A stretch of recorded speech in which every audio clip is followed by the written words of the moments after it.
जय हिंद दोस्तों, आप सभी का स्वागत है खान सर के सामान्य ज्ञान पॉकेट जी के पुस्तक में। हम लोगों ने प्राचीन भारतीय इतिहास की शुरुआत की और इसमें 21 चैप्टर को कंप्लीट किया। आज 22वां चैप्टर को कंप्लीट करेंगे, जो है पुष्यभूति वंश या वर्धन वंश। तो गुप्त वंश पतन के पश्चात पुष्यभूति ने हरियाणा के अंबाला जिले के थानेश्वर में एक नवीन राजवंश की स्थापना की, जिसे पुष्यभूति वंश कहा जाता है। तो पुष्यभूति वंश की स्थापना किसने किया? पुष्यभूति ने किया। इस वंश पुष्यभूति वंश की बात करें तो इसमें एक शासक प्रभाकर वर्धन हुए, जिनका समयकाल 580 से 605 ईस्वी तक था। इनके 3 संतान थे, जो सबसे बड़ा बेटा राजवर्धन और फिर छोटा बेटा हर्षवर्धन और उनकी एक पुत्री राजश्री थी, जिनका विवाह कन्नौज के शासक गिरिवर्मा से हुआ था।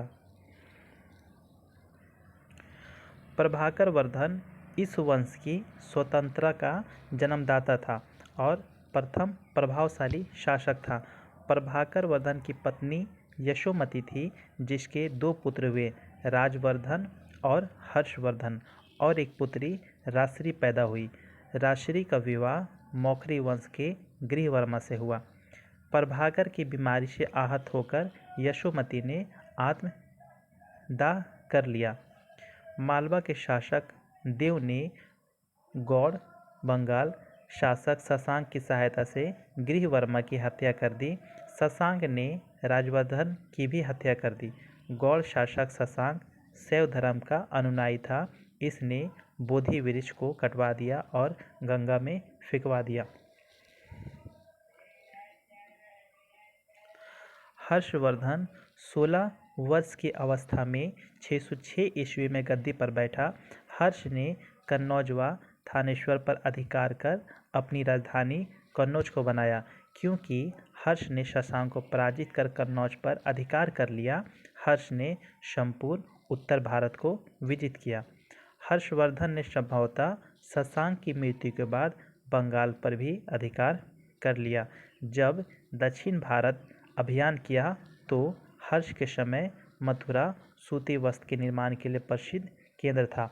तो प्रश्न ये पूछता है कि हर्षवर्धन के समय सूती वस्त्र का प्रमुख केंद्र कौन सा था? तो मथुरा था। चालुक्य शासक पुलकेशिन द्वितीय ने नर्मदा नदी के तट पर युद्ध हुआ, जिसमें हर्ष पराजित हुआ। यह जानकारी रविकृति के ऐहोल अभिलेख से प्राप्त होती है। हर्ष के शासनकाल में चीनी यात्री हेंगसांग बौद्ध ग्रंथों की तलाश में भारत आया था। तो हेंगसांग किसके शासनकाल में आया था? वो हर्षवर्धन के समय। हर्षवर्धन के दरबार में 643 ईस्वी व 645 ईस्वी में 2 चीनी दूत आए। हेंगसांग भारत स्थलीय मार्ग से आया व स्थलीय मार्ग से ही वापस गया। चीनी यात्री हेंगसांग बौद्ध धर्म की शिक्षाएं प्राप्त करने भारत आया था। हर्ष के पूर्वज भगवान शिव और सूर्य के उपासक थे, परंतु चीनी यात्री हेंगसांग से मिलने के बाद हर्ष ने बौद्ध धर्म की महान शाखा को राज आश्रय प्रदान किया तथा स्वयं पूर्ण बौद्ध बन गया। हेंगसांग ने नालंदा विश्वविद्यालय में अध्ययन व अध्यापन किया तथा दक्षिण भारत की यात्रा की। वह पुलकेशिन द्वितीय नरसिंहवर्मन प्रथम का भी उल्लेख करता है। चीनी यात्री हेंगसांग ने भीनमाल की यात्रा की और इसे 2 बार लूटा गया, परंतु फिर भी वह हर्ष के शासन की प्रशंसा करता है। हेंगसांग को शाक्यमुनि, यात्रियों का राजकुमार तथा नीति का पंडित कहा जाता है। तो यहाँ पे हेंगसांग के लिए 3 शब्द का प्रयोग किया गया है। पहला शाक्यमुनि, दूसरा यात्रियों का राजकुमार, तीसरा नीति का पंडित।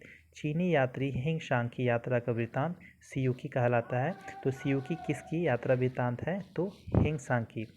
व्हीली ने हेंगसांग की जीवनी लिखी। हर्षवर्धन भी एक विद्वान शासक था। उसने नागानंद, रत्नावती व प्रियदर्शिका नामक 3 संस्कृत नाटक ग्रंथों की रचना की। बाणभट्ट हर्ष के दरबारी कवि थे।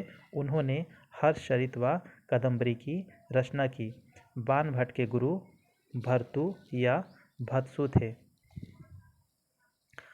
हर्षवर्धन प्रति 5 वर्ष प्रयाग में महामोक्ष परिषद का आयोजन करवाता था तथा छठी महामोक्ष परिषद में हिंसा ने स्वयं हिस्सा लिया। हर्षवर्धन ने कनौज में सर्वधर्म सम्मेलन का आयोजन करवाया जिसका अध्यक्ष हिंगशांग को बनाया। इसलिए हर्ष को ब्राह्मणों के विरोध का सामना करना पड़ा। हर्ष के युद्ध एवं शांति मंत्री अवंती था। हर्ष का महासेनापति सिंहनाद था। हर्ष के समय भूमि कर कृषि उत्पादन का छठा भाग वसूला जाता था। 691 ईस्वी में हर्षवर्धन ने मगध राज की उपाधि धारण की। हर्षकालीन ताम्रपत्रों में केवल 3 करों का उल्लेख मिलता है। पहला भाग जो भूमि कर होता था और बलि और हिरण्य। हर्ष चरित में सिंचाई के साधन के रूप में तुला यंत्र या जल यंत्र का वर्णन है और सेना का सर्वोच्च अधिकारी महाबलाधिकृत होता था।